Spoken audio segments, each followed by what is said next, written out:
पहले कीर्तनीय सिख कौम के भाई साहब भाई मर्दाना जी हैं। भाई मर्दाना जी का पहला नाम दाना था और जात के मिरासी थे। एक बार किसी बाग में बैठकर ये रवाब बजा रहे हैं। रवाब की ध्वनि प्रकट हो रही है, आबो हवा में फैल रही है, फिजा में फैल रही है, और वो फैली हुई ध्वनि गुरु नानक पातशाह महाराज जी के कानों तक जब पड़ी, स्वर पड़े उस ध्वनि के, तो उस समय गुरु नानक पातशाह महाराज के कदम उस ध्वनि की तरफ चल पड़े। चलते चलते क्या देखा, एक बाग में एक वृक्ष के नीचे एक इंसान रवाब की तारों को छेड़ रहा है। रवाब से वो ध्वनि प्रकट हो रही है। जब धन गुरु नानक साहब जी ने वो रवाब सुनी, वो ध्वनि सुनी, और उसके इंसान के पास जाकर बैठ गए। कुछ देर बैठे रहे, समाधि लगी रही, ध्वनि सुनते रहे, संगीत सुनते रहे। जब उस इंसान ने संगीत बजाना बंद किया, आंखें खुली, नजर गुरु नानक साहब पर जब पड़ी, नमस्कार किया कि तो मेहता कल्याण दास जी के सपुत्र हैं। इंसानों पे परोपकार करने वाला हृदय, भगवान के साथ जोड़ने वाला हृदय मेरे सामने बैठा है। उस समय नमस्कार की और गुरु नानक साहब ने पूछा, तेरा नाम क्या है? कहने लगे, दाना, जात का मिरासी हूँ। और तेरी किर्त क्या है, करता क्या है, तेरा कार व्यवहार क्या है, कारोबार क्या है, काम क्या है? कहने लगे, मैं इस रबाब को बजाता हूँ। रबाब से जो संगीत निकलता है, लोग सुनते हैं और खुश होकर मुझे पैसा देते हैं। उस पैसे से ही मैं अपना और अपने परिवार का पेट पालता हूँ। यही मेरी रोजी रोटी का वसीला है। अच्छा, धन गुरु नानक साहब कहने लगे, दानिया जे इस राग को शब्द के साथ पाए के गावें। तो समय दाना जी कहने लगे, जे मैं राग बजाता हूँ, संगीत निकलता है, ध्वनि उठती है, तो लोग खुश होते हैं, मुझे पैसा देते हैं, उससे मेरे और मेरे बच्चों का पेट पलता है। तो जे मैं राग के साथ शब्द को पाए के गाऊं, तो मुझे क्या मिलेगा? अब संसार स्वार्थी है ना,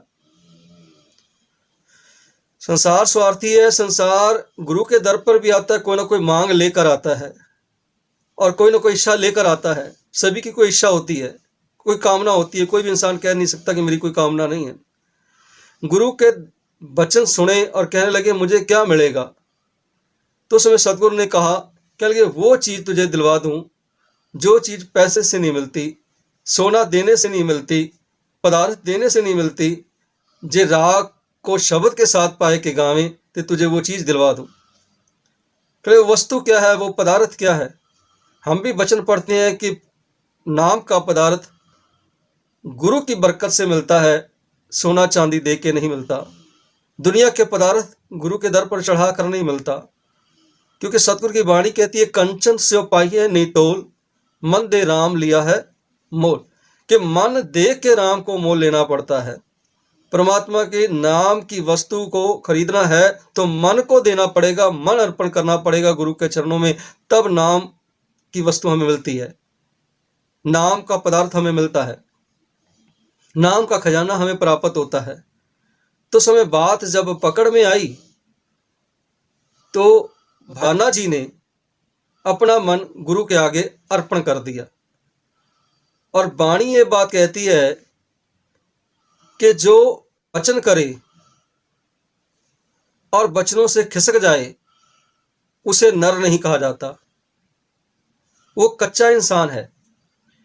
और जो वचन करे और वचन को पाल ले, उसे इंसान कहा जाता है, उसे मर्द कहा जाता है, उसे पक्का इंसान कहा जाता है। वचन करे ते खिसक जाए, सोई नर कच्चा। कि जो वचन करता है और खिसक जाता है, उसे कच्चा नर कहा जाता है। वाणी पढ़ते हैं तो हम उसमें भी एक वचन आता है, जिन मन होर मुख होर से कांडे कच्चे। कि जिनके मन में कुछ हो रहा है, मुख में कुछ हो रहा है, वो कच्चे इंसान है। और जो वचन करते हैं, भाई मर्दाना जी ने वचन किया गुरु नानक पातशाह के महाराज जी के सन्मुख कि ठीक है, मैं आपका वचन पालने के लिए तैयार हूं। तो धन गुरु गोविंद सिंह महाराज जी कहते हैं, जो वचन पाल लेवे उसे मर्द कहा जाता है। हमू मर्द वायद शब्द सुखनवर, ना शिकमे दिगर दर्द हाने दिगर। जो वचन करता है और अगर पाल लेता है तो उसे मर्द कहा जाता है, और जो वचन करे और खिसक जाए उसे मर्द नहीं कहा जा सकता। तो इसलिए गुरु नानक पातशाह महाराज जी के वचनों को मान लिया, अपने मन को मार दिया। और जो गुरु के आगे अपने मन को मार दे, उसी को कहते हैं मर्दाना। वही दाने से मर्दाना बनता है। इस तरह भाई दाना जी का नाम मर्दाना पड़ा क्योंकि गुरु के वचनों के आगे अपने मन को उन्होंने मार दिया था। क्योंकि सतगुरु की वाणी भी ये कहती है कि पहला मरण कबूल, जीवन की छड़ास, हो सबना की रेणुका, तब आओ हमारे पास। पहले मन को मार, फिर मेरे चरणों में आ। जब मन को मारा, गुरु के चरणों में अपने मन को बिछा दिया, उस समय नाम पड़ गया क्या? मर्दाना। भाई मर्दाना जी ने गुरु साहब के साथ चल के रहती उम्र, जितनी भी उम्र उनकी रही, वो आपने उनके साथ चल के कीर्तन किया और देश विदेशों में प्रचार में उनका साथ निभाया।